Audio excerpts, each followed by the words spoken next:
Bonne question. Personnellement, j'ai une affinité avec cette musique du XXe siècle qui part de Stravinsky, Bartók, Ligeti, quelque chose que j'avais dû étudier aussi à l'école quand j'étais au conservatoire.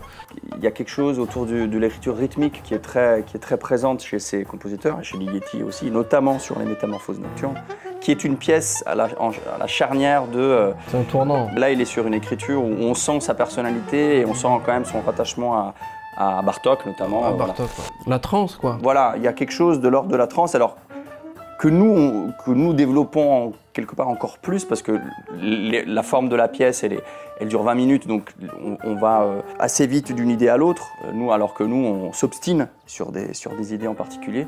Parce qu'il y a le rythme, mais il y a aussi cette dimension mélodique, harmonique, qui n'est en fait...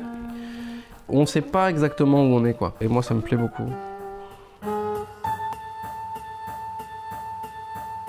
C'est une musique qui est quand même très imagée et même quand il va dans des choses très dénuées de tout, du centre tonal, de tout ce qui est la musique qu'on avait l'habitude d'écouter jusqu'à là, ça provoque des images dans la tête. Et c'est pas pour rien qu'un des plus grands réalisateurs du XXe a beaucoup utilisé la musique de Ligeti dans ses films.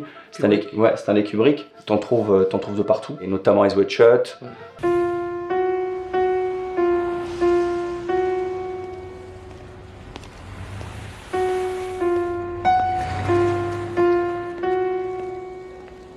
Le film... 2000 Odyssée dans l'espace.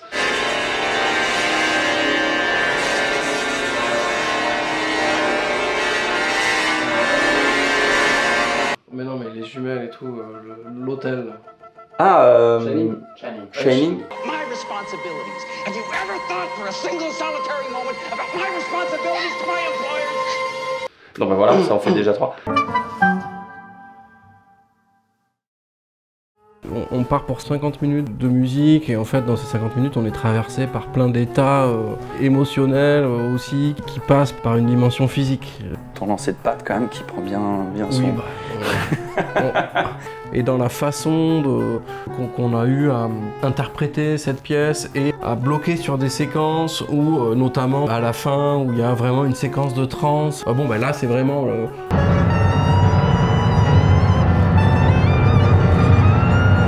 On vient se titiller, on vient se chercher, et du coup il y a vraiment une tension qui monte. Effectivement, on vient se chercher, mais on vient quand même se chercher là où on sent que la musique le requiert aussi. Par exemple, quand on développe ces passages, c'est pas tant un défi, et vas-y, qui va tenir le plus longtemps ou qui va aller le plus loin. Non mais c'est un jeu, quoi. On essaye d'aller au bout de nous-mêmes en fait. D'ailleurs, on est essoufflé à la fin du show, quoi.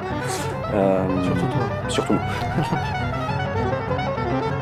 Au départ, de créer ce projet, c'était vraiment spontané.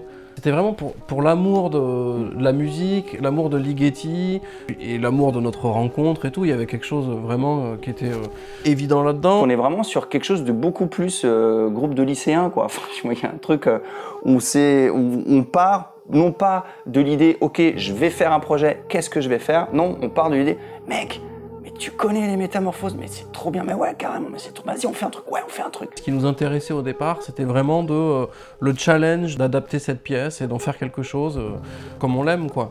Et ensuite, ce qui s'est passé, c'est qu'on a commencé à faire des concerts. On a vraiment apprécié déjà jouer cette pièce et on a senti qu'il se passait quelque chose avec le public.